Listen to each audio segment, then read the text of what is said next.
se-Jawa dan Madura dikumpulkan oleh beliau, diajak bermusyawarah di Bubutan yang saat ini menjadi kantornya PCNU Kota Surabaya.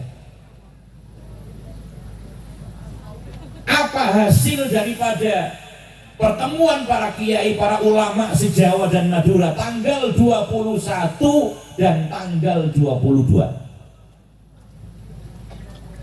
Dimulai dan dibuka tanggal 21 sampai malam beliau bermusyawarah menentukan kebijakan, langkah apa yang harus kita ambil,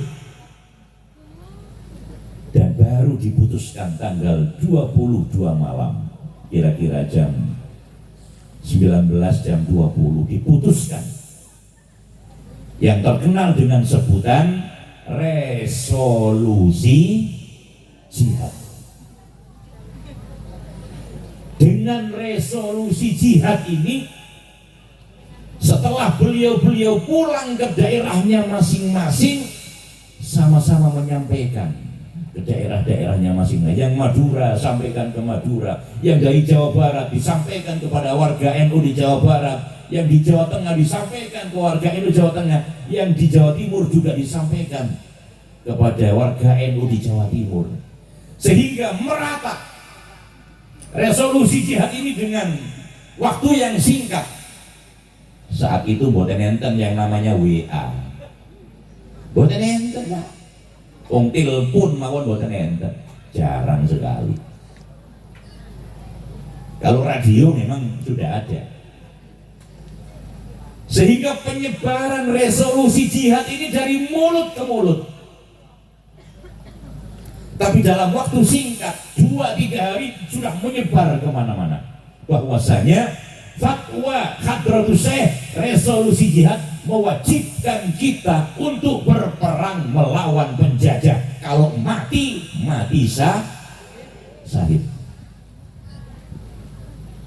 Nah, saat itu memang warga NU militansinya luar biasa. Militansi niku ketaatan pada pimpinan itu luar biasa. Kalau kata Kiai Hasyim A, semuanya A, gak ada yang B, C, gak ada, semuanya A. Begitu fatwa Kiai Hasyim Asy'ari resolusi jihad menyatakan fardu ain, wajib hukumnya mempertahankan bangsa Indonesia. Kalau mati di medan perang, mati syahid, disambut dengan gegap gempita oleh warga Nahdlatul Ulama, oleh kaum santri dimanapun mereka berada. Ini luar biasanya. Sehingga akhir Oktober 27, 28, 29 ya, pertempuran sudah terjadi di Surabaya. Dan sampai Jenderal Malabi tewas pada saat itu. Jenderal Malabi ini panglima perangnya Inggris, tewas, mati. Akhirnya apa? Mereka mengultimatum itu membuat pengumuman, pembunuh Jenderal Malabi harus diserahkan dalam waktu 10 hari. Kalau tidak diserahkan, Surabaya akan diratakan dengan tanah, akan dibumi hanguskan. Melihat, mendengar tantangan itu, para kiai, para ulama sedikit pun tidak ada rasa takut. Dan bahkan para kiai, para ulama menyambut tantangan ini dengan gagah berani. Padahal gak duwe senjata. Gak duwe senjata. Yang terkenal ya hanya bambu runcing. Itu aja senjatanya. Cuma perlu panjenengan ketahui bahwasanya ketika ada tantangan seperti itu dari sekutu utamanya Inggris, maka para kiai, para ulama ini sudah memulai mengadakan gemblengan. Napa gemblengan niku nggih? Gemblengan niku nggih nek sak mangke niku otot kawat balung besi. Kulite teko seng misale ngoten nggih. Otote kawat balunge wis besi, sing ditembak gak makan, dipedang gak makan, itu jenenge kebal. Kebal. Jadi para kiai, para ulama sudah mulai menggembleng santri-santrinya. Agar apa? Punya semangat dan punya keberanian. Punya semangat dan punya keberanian. Ya, tapi karena kemampuan para kiai, para ulama pada saat itu terbatas, sehingga tidak seluruh warga masyarakat mendapatkan gemblengan. Yang mendapatkan gemblengan dari para kiai, para ulama, insya Allah mereka selamat. Tapi sehingga digembleng ambil para kiai, para ulama, yo tewas. Jadi pasukan Jepang, pasukan Inggris itu heran. Iki wong iki ditembak ping piro sampai isine entek. Boten mati. Dipedang ambek samurai. Malah samurai ini sing kalah. Coba. Masya Allah, niku nek boten atas pertolongan Gusti Allah, boten saged Pak kados ngoten niku. Akhirnya karena 10 hari yang dijanjikan tidak terpenuhi, pembunuh Jenderal Malabi tidak diserahkan, maka terjadilah peperangan yang sengit pada tanggal 10 November. Makanya di Surabaya ada Tugu Pahlawan sebagai tanda bahwasanya disitulah dimakamkan para syuhada, para pahlawan yang ikut berperang pada tanggal 10 November. Dan ini berkelanjutan terus 10 November, 11 November, ada yang mengatakan selama 1 bulan, ada yang mengatakan sampai 100 hari perang itu. Kalau menurut catatan Kiai Haji Abdul Hakim Mahfud Gus Kikin yang saat ini menjadi Ketua PWNU Jawa Timur, peperangan itu terjadi selama 100 hari. Tapi di buku yang lain lebih pendek lagi. Ini perlu ditelusuri kembali. Tapi yang pasti 10 November ini adalah perang yang dahsyat yang dialami oleh bangsa Indonesia, terjadi di kota Surabaya. Nah, ini yang perlu kami sampaikan ke panjenengan semua, bahwasanya ada kesamaan antara perang 10 November 45 dengan yang dialami oleh Rasulullah Muhammad Sallallahu Alaihi Wasallam pada perang Badar. Panjenengan barangkali sudah sama-sama mengetahui cerita perang Badar. Umat Islam hanya 313 yang dipimpin oleh Rasul Muhammad Sallallahu Alaihi Wasallam. Sementara jumlah orang kafir 1000 bahkan lebih. Di sisi yang lain, jumlah pasukannya sedikit, peralatan tempurnya sederhana. Itu perang Badar. Orang-orang kafir jumlah pasukannya lebih besar, lebih banyak, peralatan perangnya lengkap. Menurut akal, umat Islam kalah pada saat itu 1:3. Yang satu ini senjatanya sederhana, yang 3 ini senjatanya lengkap, kira-kira menang pundi menurut akal? Ya menang sing telu. Lebih banyak jumlahnya, senjatanya lengkap. Rasul Muhammad SAW juga punya keyakinan yang sama, maju kalah, mundur ya kalah. Akhirnya apa yang dilakukan oleh Rasul Muhammad SAW di saat yang terjepit seperti itu, beliau mengajak para sahabat yang notabene pasukan perangnya untuk memohon pertolongan Allah Subhanahu wa ta'ala. Idh tastaghithuna rabbakum fastajaba lakum anni mumittukum bi alfin minal malaikati murdifin.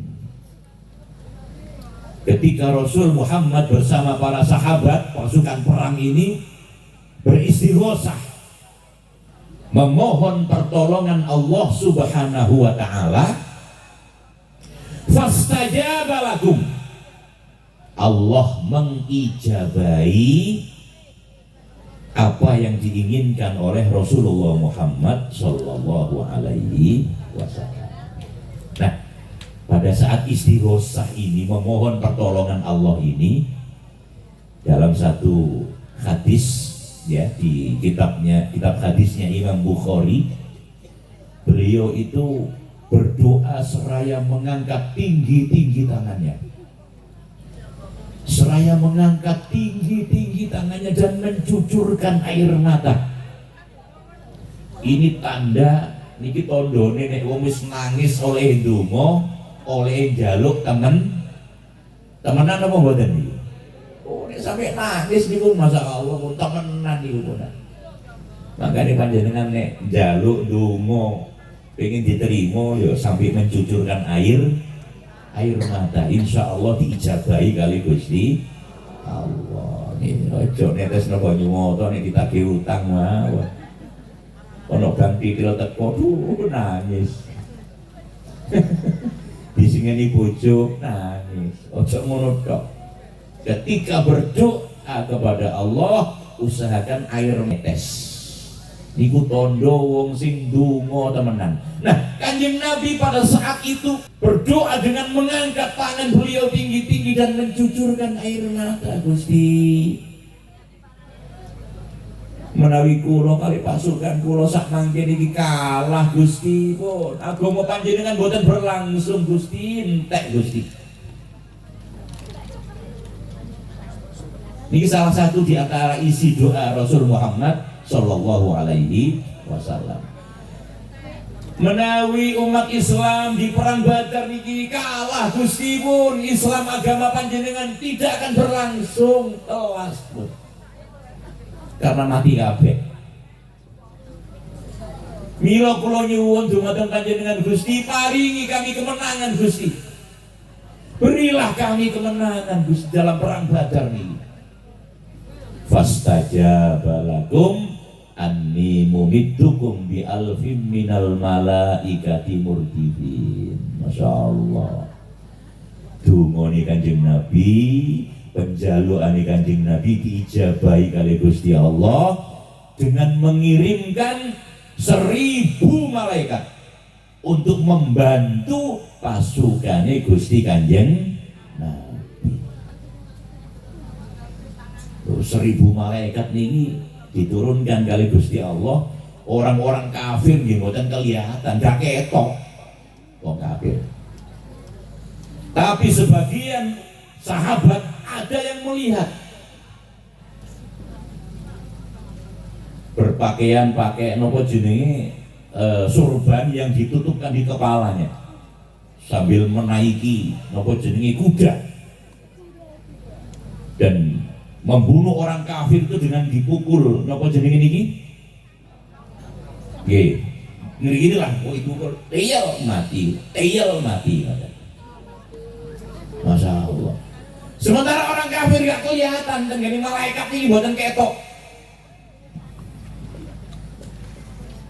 Sehingga mereka menyaksikan, loh, iku koncoku kok langsung mati, gak diapa-apa no kok mati, gak diapa-apa no kok mati. Padahal sing mati ini malaikat itu. Karena banyak yang berguguran, tinggal kurang dari separuh mereka melarikan diri. Masya Allah. Artinya yang terbunuh dari mereka lebih dari 600 orang, 600 pasukan. Sing Melayu ini pun kali titik pun. Masya Allah. Artinya apa? Perang Badar niki dimenangkan oleh Rasulullah Muhammad Sallallahu Alaihi Wasallam karena pertolongan Allah Subhanahu wa Ta'ala dengan mengutus 1000 malaikat. Nah, perang 10 November isami kados ngoten. Pasukan kita persenjataannya hanya bambu runcing. Hanya bambu runcing, paling pol ya pedang lading. Sementara mereka Masya Allah, tank, meriam, pesawat tempur, kapal tempur, Masya Allah, luar biasa lengkap. Menurut akal, boten kira menang. Berhadapan dengan kecil, meriam, Masya Allah. Menurut akal, boten kira menang. Tapi karena para kiai, para ulama, doanya mustajabah kepada Allah Subhanahu wa Ta'ala, maka Allah mengutus malaikat untuk membantu para kiai, para ulama di dalam memenangkan pertempuran ini. Betul.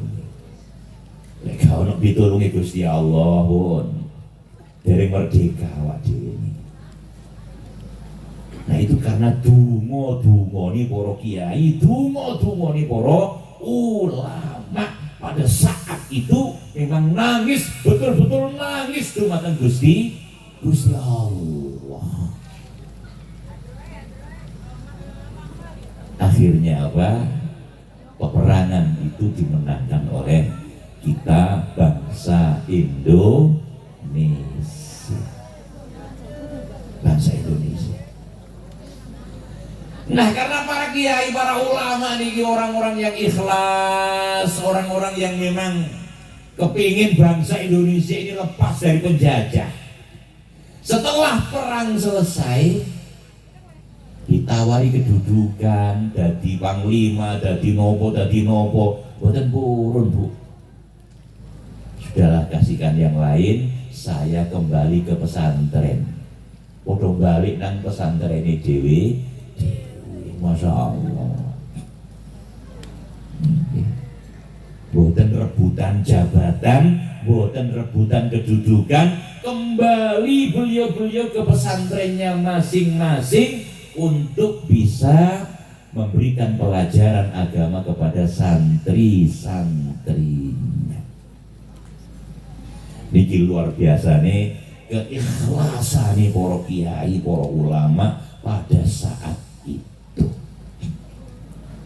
Ya. Makanya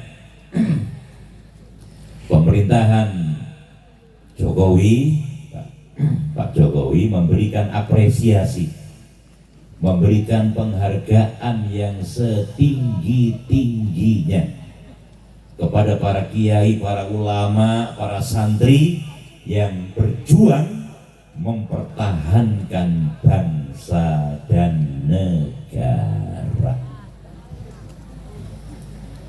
Nah, jadi itu alur cerita terkait dengan dicetuskannya tanggal 22 Oktober sebagai Hari Santri Nasional. Yang terpenting saat ini, karena kulo kali panjenengan memiliki saham, memiliki andil yang cukup besar terhadap kemerdekaan bangsa Indonesia, maka kita semua yang harus dan mampu mengisi kemerdekaan ini. Dengan cara apa mengisi kemerdekaan ini? Ya, tentu dengan cara memberikan kontribusi yang baik, kontribusi yang banyak kepada bangsa dan negara. Bagaimana cara memberikan kontribusi? Ya, harus disertai dengan ilmu pendidikan yang cukup. Bagaimana memperoleh ilmu pendidikan yang cukup? Ya, harus sekolah, harus kuliah. Tidak boleh hanya berpangku tangan mengandalkan orang lain. Disinilah pentingnya lembaga pendidikan Ma'arif Nahdlatul Ulama untuk berbenah diri. Disinilah pentingnya lembaga perguruan tinggi Nahdlatul Ulama untuk berbenah diri, agar output yang dikeluarkan lulusan dari LP Ma'arif, lulusan dari perguruan tinggi Nahdlatul Ulama mampu bersaing, bukan hanya di internal kita, bukan hanya di internal bangsa Indonesia, tapi bagaimana mampu bersaing di tingkat internasional. Ini penting dalam mengisi kemerdekaan. Nah, oleh karena itu lembaga pendidikan Ma'arif harus berbenah diri. Apakah itu sarana prasarananya, apakah itu tenaga pengajarnya, guru-gurunya, termasuk lembaga perguruan tinggi Nahdlatul Ulama harus berbenah diri. Kampus-kampusnya disesuaikan dengan kampus yang ada yang maju, termasuk tenaga pengajarnya, dosen-dosennya juga harus berkualitas. Ini penting.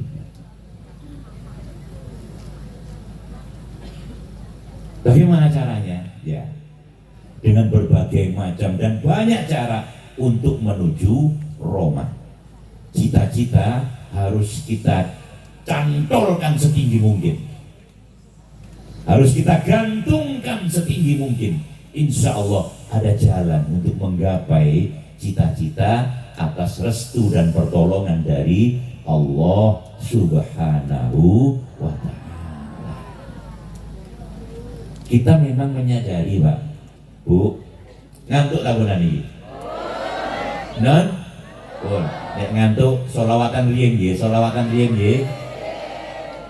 Salatullah salamullah ala toha rasulillah.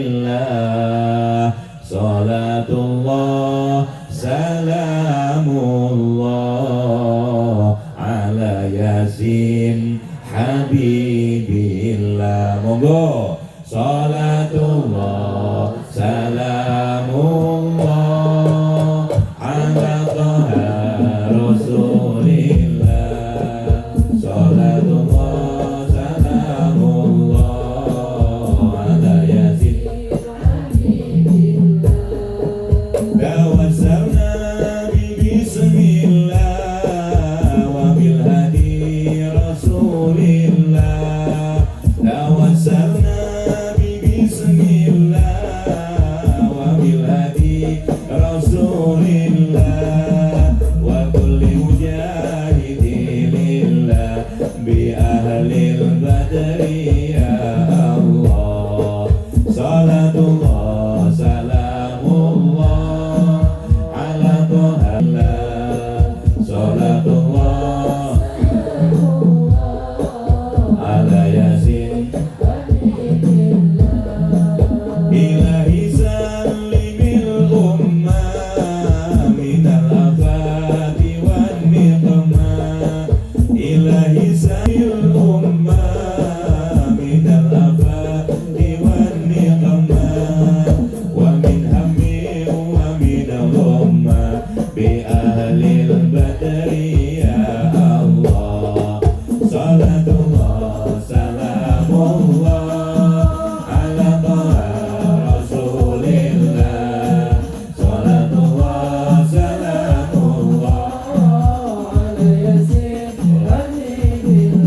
Alhamdulillah, alhamdulillah, alhamdulillahirabbil alamin. Pun boten ngantuk nggih. Kita menyadari bahwasanya menurut hasil survei warga Nahdlatul Ulama yang ada di seluruh Indonesia itu jumlahnya 56%. Besar nih, lebih dari separuh jumlah penduduk Indonesia. Misalnya penduduk Indonesia niku 300 juta, maka warga NU niki 180 juta, lebih dari separuh. Niki hasil survei terakhir 56%. Banyak memang jumlah warganya, akan tetapi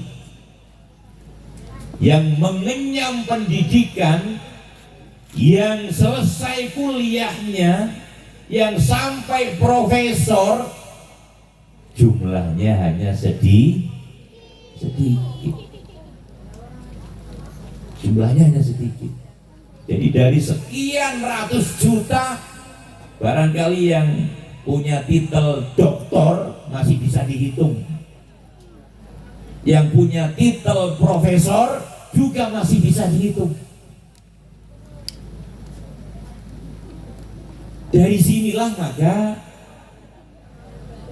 pengurus besar Nahdlatul Ulama, termasuk ini menjadi program utama pengurus wilayah Nahdlatul Ulama Jawa Timur, untuk meningkatkan kualitas mutu pendidikan di lingkungan Nahdlatul Ulama. Zaman Presiden Kiai Haji Abdurrahman Wahid,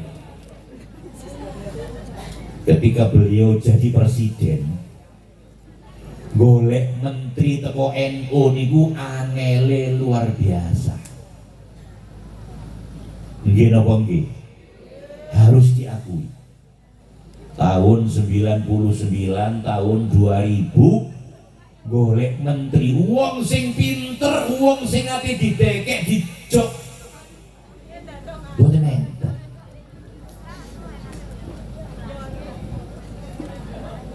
Tidak ada. Sehingga ngapunten. Beliau mengambil orang NU, ditempatkan di posisi yang bukan makomnya, yang bukan ahlinya. Contoh, Mahfud MD.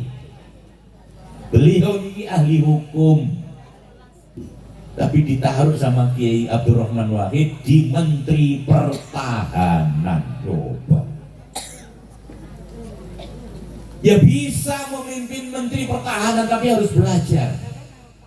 1 bulan, 2 bulan, menyesuaikan dengan lingkungan yang ada, baru bisa menata di Kementerian Pertahanan.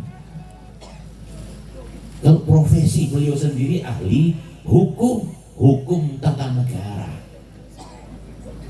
Masya Allah. Jadi saking angelnya, saking sulitnya mencari kader-kader NU yang bisa ditempatkan di pos-pos yang ada, sulit pada saat itu. Tapi alhamdulillah, dengan berkembangnya zaman 2005, 2010, 2015, banyak sudah doktor, profesor yang ditelurkan oleh perguruan tinggi Nahdlatul Ulama di lingkungan nopo jenenge pendidikan Nahdlatul Ulama. Sehingga saat ini walaupun sudah tidak kesulitan, akan tetapi jumlahnya masih kurang banyak. Disinilah pentingnya kita semua harus memperhatikan pendidikan putra putri kula kali panjenengan, termasuk sarana prasarana yang ada. Ya, Gubernur Jawa Timur sudah milik kita. Kemudian wali kota, bupati, banyak yang dari Nahdlatul Ulama di level Jawa Timur. Insya Allah setelah pilkada nanti juga masih banyak kader-kader NU yang akan terpilih menjadi bupati, wali kota maupun gubernur. Artinya apa? Beliau-beliau yang duduk di pemerintahan bisa kita manfaatkan dengan sebaik-baiknya untuk pengembangan lembaga pendidikan di bawah naungan Nahdlatul Ulama. Karena apa? Ya karena kita memang punya saham di situ. Punya saham.